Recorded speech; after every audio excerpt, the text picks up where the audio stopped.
Hello viewers, स्वागत है आप लोगों का अपना चैनल सम्राट सीडी पे। आज से हम आप लोगों को इरिगेशन टॉपिक पढ़ाएंगे। 18 सितंबर को एग्ज़ाम है, उसको नज़र रखते हुए इरिगेशन टॉपिक पढ़ा रहे हैं। और देखिए हम लोग के पास समय बहुत कम है, कम समय में ज़्यादा टॉपिक को कवर कराना है। इसी की वजह से पहले हम इस पर लिख कर उसके बाद एक एक टॉपिक को आपको समझा देंगे, ताकि एग्ज़ाम के समय आप लोग एक एक टॉपिक को अच्छे से लिख सकें। ठीक है, तो देखिए सबसे पहला आता है बात इरिगेशन। तो इरिगेशन पढ़ने से पहले हम जान लें कि आखिर इरिगेशन होता क्या है। देखिए इरिगेशन जो होता है वो खेतों के लिए उपयोग में लाया जाता है। देखिए जो खेत होता है, खेत में जो उस खेत के लिए जो पानी की जो रिक्वायरमेंट होती है, जैसे कब समय पे कितना पानी की ज़रूरत है, उसी चीज़ को पूर्ति कराने के लिए जो सिस्टम होता है, जिसके ज़रिए हम लोग करते हैं, जो मेथड होता है, वो सब इरिगेशन के अंतर्गत होता है। वही चीज़ इरिगेशन होता है। ठीक है, देखिए और जो इरिगेशन होता है वो दो तरीक़ों से होता है, या तो नेचुरली हो जाएगा या फिर आर्टिफिशियली करना पड़ेगा।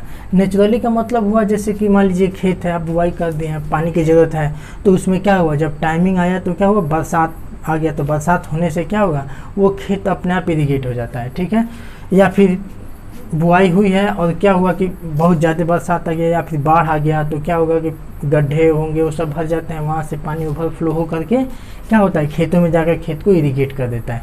तो ये सब जो होता है ये नेचुरल इरिगेशन के अंतर्गत आता है। ठीक है, तो ये आपका हो गया नेचुरल इरिगेशन। अब बात करते हैं आर्टिफिशियल इरिगेशन के विषय में।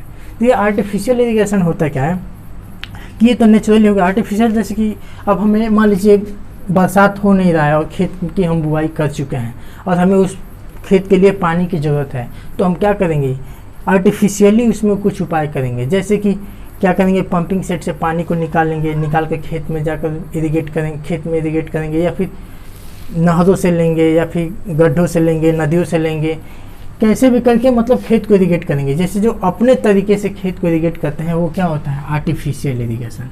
ठीक है, अब देखिए इसके भी 3 तरीके होते हैं।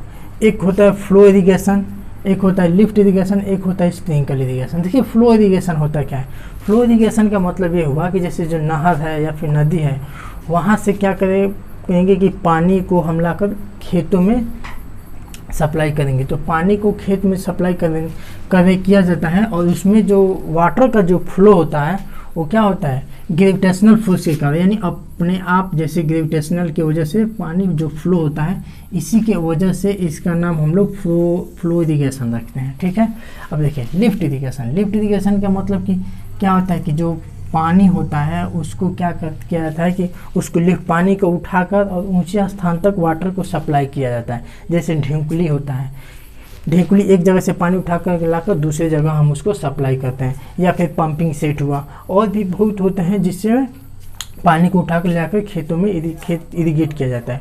वो किस में आ जाता है, लिफ्ट इरिगेशन में। Sprinkle irrigation. स्प्रिंकल इरिगेशन होता है कि जैसे बहुत जगह ऐसा होता है कि कहीं खेत में ही कहीं ऊँच हो, कहीं खाल होता है, मतलब ऐसे ऊबड़ खाबड़ स्तर वहाँ उसका सरफेस होता है, तो उस वहाँ पे इस 2 मेथड से इरिगेट करना बहुत मुश्किल होता है। तो ऐसे स्थान पे क्या करता है, स्प्रिंकल इरिगेशन लगाया जाता है। इसमें देखिए होता क्या है कि जैसे मान लीजिए खेत है, खेत के नीचे नीचे क्या किया जाता है, वाटर सप्लाई कर दिया जाता है, और इसमें से एक पाइप ऊपर की तरफ लगाकर और इसमें हेड लगा दिया जाता है, वाटर हेड लगा दिया जाता है, और यहाँ से पानी का क्या करते हैं, चारों तरफ छिड़काव कर देते हैं। ठीक है, ये कुछ दूरी पर ऐसे लगा देते हैं और यहाँ से क्या होता है, पानी का छिड़काव किया जाता है। यही क्या होता है, स्प्रिंकल इरिगेशन होता है। ठीक है, और देखिए जो फ्लो इरिगेशन होता है इसको भी 3 तरीक़ों से देखा जाता है। एक पेरिनियल इरिगेशन होता है, नॉन पेरिनियल इरिगेशन होता है, रिजर्वायर या स्टोरेज इरिगेशन होता है। देखिए पेरिनियल इरिगेशन का मतलब ये होता है कि जो जिस सोर्स से हम पानी को ले रहे हैं वहाँ हमको क्या होता है कि 12 माह मतलब पूरे 1 ईयर तक ही हमको वाटर क्या होता है, मिलता रहता है। वाटर जब चाहे तब हम वहाँ से ले सकते हैं। तो जो इस टाइप का इरिगेशन होता है उसे पेरिनियल इरिगेशन कहते हैं। नॉन पेरिनियल इरिगेशन का मतलब ये होता है कि जैसे कि जो वाटर सोर्स है वो हमें परमानेंट नहीं मिलता है। जैसे कैनाल होता है, कुछ कैनाल ऐसा होता है कि पेरिनियल होता है, कुछ जो कैनाल होते हैं जो नॉन पेरिनियल होता है। जो पेरिनियल इरिगेशन कैनाल जो होता है वो होता है उसमें हमेशा वाटर रहता है। ठीक है, वहाँ हमेशा वाटर की सप्लाई की जाती है, और कुछ जो नहरें होती हैं वहाँ हमेशा वाटर की सप्लाई नहीं की जाती है। तो जहाँ जिस कैनल में हमेशा पानी की सप्लाई होती रहती है उससे जो इरिगेशन किया जाता है वो क्या होता है, पेरिनियल इरिगेशन होता है। ठीक है। और नॉन पेरिनियल का मतलब जो उसमें परमानेंट वाटर नहीं आता है वो नॉन पेरिनियल इरिगेशन के अंतर्गत आता है। अब देखिए रिजर्वायर या स्टोरेज इरिगेशन क्या होता है। देखिए इसमें क्या होता है कि जो जैसे मान लीजिए ये चारों तरफ खेत है और यहाँ एक बड़ा सा पहाड़ है, यहाँ पे क्या करते हैं कि स्टोरेज बना देते हैं डैम बनाकर, ठीक है, जहाँ पे बिजली उत्पादन भी हो जाता है और यहाँ पे क्या करते हैं वाटर एकत्र कर लेते हैं। इसी वाटर से क्या करते हैं यहाँ आसपास इसके चारों तरफ खेत की क्या करते हैं इरिगेट करते हैं, ठीक है। तो ये आ जाता है आपका रिजर्वायर या स्टोरेज इरिगेशन, ठीक है। अब देखिए टेक्निक क्या होता है, जो हम इरिगेट कर रहे हैं उसको किस किस टेक्निक से मतलब खेत को इरिगेट कर रहे हैं, ठीक है। जो वो टेक्निक होता है वो भी 3 तरह का होता है। एक होता है सरफेस इरिगेशन।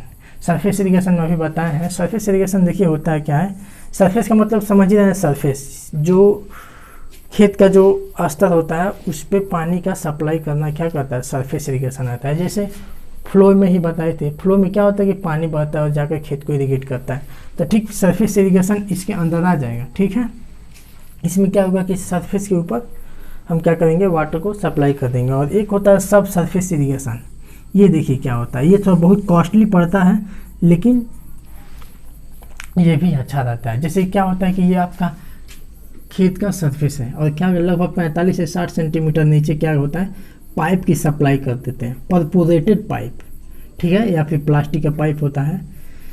परपोरेटेड पाइप मतलब जिसमें क्या छिद्र होते हैं, ठीक है, और इसमें वाटर की सप्लाई कर देते हैं। जब वाटर की सप्लाई करते हैं तो यहाँ पे मान लीजिए हमारा ये पौधा है, ठीक है, ये पौधा है तो ये इसकी रूट है मतलब जड़ है। तो क्या होता है यह परपोरेटेड है, इसमें छिद्र है तो वाटर इसमें निकल करके आसानी से क्या करता है इसकी रूट जोन तक पहुँच जाता है, ठीक है। देखिए इसके बेनिफिट क्या होता है कि एक तो हमारा वाटर वेस्ट नहीं होगा, क्योंकि जो यहाँ पे मान लीजिए धूप आएगा वो सरफेस पे आता है तो यहाँ जो वाटर का वेपोरेशन नहीं होगा, मतलब वाटर की बहुत बचत होती है, ठीक है। लेकिन कास्ट ज़्यादा आता है इसका। तो इस मेथड से जो इरिगेशन की जाती है वो कौन सा इरिगेशन होता है, सब सरफेस इरिगेशन होता है, ठीक है। अब आता है स्प्रिंकल इरिगेशन। ये स्प्रिंकल इरिगेशन अभी बताए हैं कि क्या होता है कि यहाँ पे तो क्या किए थे ये सरफेस से 45 से 60 सेंटीमीटर नीचे वाटर कर रहे हैं, ये पाइप की सप्लाई कर दी जाती है जिससे क्या होता है इसके डायरेक्ट रूट जोन में वाटर पहुँच जाता है। और स्प्रिंकल में क्या होता है कि इसे सरफेस पर से ऐसे पाइप ला करके ऐसे कर दिया जाता है और यहाँ पे हेड लगे होते हैं, यहाँ से स्प्रिंकल नुमा क्या होता है पानी ऐसे चारों तरफ बराबर क्या होता है इरिगेट हो जाता है, ठीक है। देखिए इसके लिए जो वाटर हेड होता है बहुत ज़्यादा रखा जाता है, क्योंकि अगर प्रेशर नहीं रहेगा तो ये चारों तरफ फेंकेंगे नहीं वाटर, ठीक है, तो इसमें प्रेशर ज़्यादा होता है। देखिए ये जो सरफेस इरिगेशन होता है इसके भी क्या होते हैं 2, 3, 4 तरीके हैं, जैसे इतने तरीके हैं। एक होता है फ्लोडिंग मेथड। देखिए ये जो टर्म है ये एग्ज़ाम में क्या होता है डायरेक्टली पूछ लेता है कि आप फ्लोडिंग मेथड से क्या समझते हैं या फिर इसे सरफेस इरिगेशन किसे कर रहे हैं। तो इस टॉपिक को हम समझा दे रहे हैं, आप समझे रहेंगे, दिमाग में रहेगा कि ये चीज़ ऐसे होता है, तो आप क्या करेंगे एग्जाम में उसी चीज़ को अपने तरीके से आसानी से लिख सकते हैं, ठीक है। ये आता है फ्लोडिंग मेथड। देखिए फ्लोडिंग मेथड होता क्या होता है, इसमें एक मिनट इसको रफ कर दे रहे हैं अपना। फ्लोडिंग मेथड देखिए क्या होता है, जैसे मान लीजिए फ्लोडिंग हम लिख दिए, जैसे ये दिया है, ठीक है, फ्लोडिंग मेथड।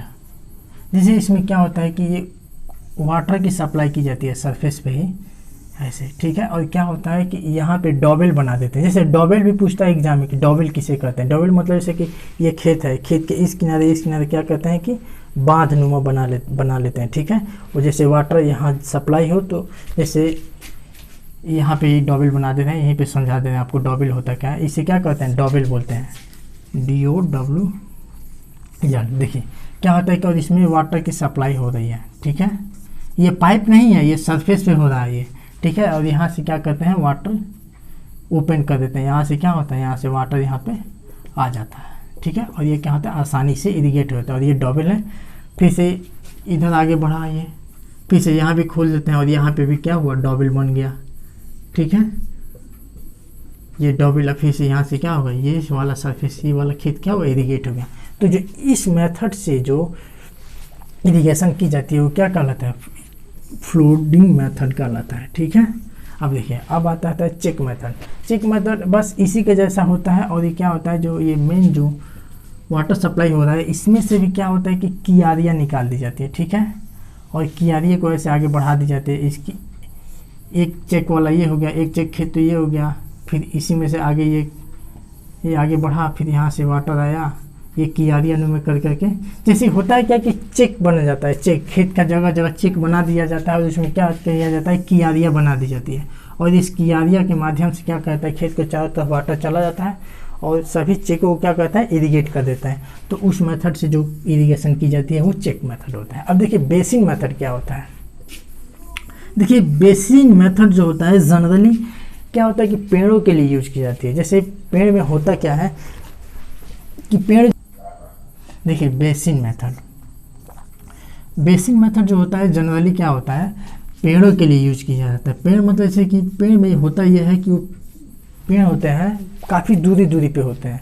तो जैसे मान लीजिए ये आपका वृक्ष हो गया, ठीक, और फिर हमारा दूसरा वृक्ष यहाँ पे हो गया, और इसके जो बीच का जो डिस्टेंस होता है काफ़ी ज़्यादा होता है। तो मान लीजिए इसका जो रूट जोन होगा या इसका जो जड़ होगा, मान लीजिए सरफेस है, ठीक है, और इसका सरफेस ये है, ठीक है, और इसका रूट जोन ये हो गया, ठीक है, इतना दूर तक इसका रूट जोन हो गया, इतना रूट जोन इसका हो गया, और ये बीच का डिस्टेंस मान लीजिए ज़्यादा है। तो अगर हम पूरा का पूरा जैसे फ्लोटिंग मेथड या चेक मेथड से टोटल वाटरिंग कर देंगे तो होगा ये कि इतना दूर हमें बेनिफिट होगा, और जो इतना स्पेस का जो वाटर है वो वेस्ट चला जाएगा, जबकि यहाँ की हमें ज़रूरत नहीं है। तो इसके लिए किया जाता है कि बेसिन मेथड बनाए जाते हैं। जैसे कि क्या हुआ कि एक ऐसे नाला नुमा रहता है, फिर यहाँ लाकर ऐसे चौड़ा कर दिया जाता है, फिर ऐसे लाकर ऐसे कर दिया जाता है जहाँ चाहिए, और यहाँ पे क्या है, वृक्ष है, ठीक है, फिर से यहाँ पे लाया जाता है, फिर से ऐसे लाकर ऐसे बना दिया जाता है, ठीक है, और यहाँ पे भी वृक्ष है, और यहाँ से वाटर की सप्लाई करी जाती है। होता इसमें यह है कि जहाँ ये वृक्ष है तो यहाँ पे हमें क्या होगी, यहाँ हमें वाटरिंग करना है, यहाँ पे हमें वाटर की जरूरत है, यहाँ पे वाटर हो जाएगा, फिर से यहाँ पे आएगा, फिर यहाँ पे भी वाटरिंग हो जाएगा, और ये बीच में नाले जैसा रहता है। तो होता ये कि इस वाले सरफेस को हमें इरीगेट नहीं करना पड़ता है, जिससे हमें क्या होता है, वाटर कम से कम लगता है, ठीक है। तो इसीलिए बेसिन मेथड इसमें उपयोग किया जाता है। और इसी टाइप का एक दूसरा होता है फोरो मेथड, मतलब इससे काफ़ी अलग हट करके है, वो भी वृक्षों के लिए किया जाता है, लेकिन उसका तरीका क्या है, दूसरा होता है। उसमें जैसे कि इसमें क्या था, वृक्ष के पास ही बेसिन बना दिया जाता है, लेकिन उसमें बेसिन नहीं बनाया जाता है। जैसे मान लीजिए ये वृक्ष लग गया, ये वृक्ष है और ये वृक्ष है, फिर यहाँ पे है, फिर यहाँ पे है, फिर यहाँ पे है, तो इसको क्या होता है, जैसे डॉबल नुमा बना देते हैं, डॉबल जैसा था ना हाइट पे, फिर इधर भी बना देते हैं, और क्या करते हैं, वाटर का सप्लाई यहाँ से ला करके और यहाँ इसके बीच में फोरो, इसी को बोलते हैं फोरो मेथड। फिर से यहाँ पे भी क्या हुआ, वृक्ष लगा हुआ है, यहाँ पे भी, यहाँ पे, और यहाँ से वाटर आता है, वाटर की सप्लाई, फिर इसमें क्या करते हैं, वाटरिंग कर देते हैं, जिससे क्या होता है, ये वाला वृक्ष जो होता है इरीगेट हो जाता है आसानी से, ठीक है, ठीक है। जैसे कि आलू की सिंचाई में भी क्या होता है कि जैसे बीच में डॉबल नुमा बना दिया जाता है, जैसे आलू को ढक दिया जाता है और फिर गड्ढा हो जाता है, फिर से आलू को फिर से बोकर फिर ढक दिया जाता है। जो बीच में जो खाली जगह होता है उसी में क्या करते हैं हम लोग, वाटर सप्लाई कर देते हैं, जिससे क्या होता है, वो चीज़ इरीगेट हो जाती है। तो उस तरह के मेथड को क्या बोलते हैं, फ्यूरो मेथड। अब होता है कंटूर मेथड। देखिए कंटूर मेथड जो होता है वो जनरली हिली एरिया के लिए किया जाता है। हिली एरिया में कंटूर, जैसे कंटूर आप लोग पढ़े होंगे सर्वे में, कंटूर का मतलब होता है क्या है कि सेम हाइट पे एक लाइन खींची जाती है जो कंटूर लाइन होता है। तो सेम उसी तरह इसको भी समझिए, कंटूर मेथड में होता है कि मान लीजिए पहाड़ी एरिया है, ये आपका पहाड़ी एरिया है, ठीक है, और यहाँ पे क्या हुआ, खेती की गई है, जैसे इतना ज़्यादा स्लोप नहीं है, ऐसे मान लीजिए है, ठीक, तो ऐसे करके फिर ऐसे करके है, और ये सेम लेवल पे है। तो होता ही है कि यहाँ पे क्या होता है कि वाटर की सप्लाई कर देते हैं, और ये फिर इतना दूर ये खेती होता है, यहाँ ऐसे खोल दिया जाता है वाटर के लिए, तो फिर यहाँ से क्या होता है, पानी सप्लाई होकर ऐसे वो क्या यहाँ से आकर के वाटर ये इसको क्या करता है, इरीगेट कर देता है। फिर इसके ऊपर वाला एक सेम लेवल पे क्या करते हैं, ऐसे बना देते हैं, और इसमें क्या वाटर सप्लाई की जाती है, और इसके ज़रिए इसके नीचे वाला जो एरिया होता है ये क्या होता है, इरीगेट हो जाता है। तो ये जो होता है कंटूर मेथड होता है। देखिए ये जितने भी टर्म्स थे इसके आप बता दिए, ये इम्पोर्टेंट टर्म में थे, ये जनरली क्वेश्चन में एग्ज़ाम में पूछ दिए जाते हैं। ठीक है, तो इसके आगे और भी बताएंगे, डिफरेंट भी बताएंगे, अंतर क्या है, किसके लाभ हैं, किसके एडवांटेज हैं। ठीक है, तब तक के लिए धन्यवाद, मिलते हैं अगले वीडियो में। धन्यवाद।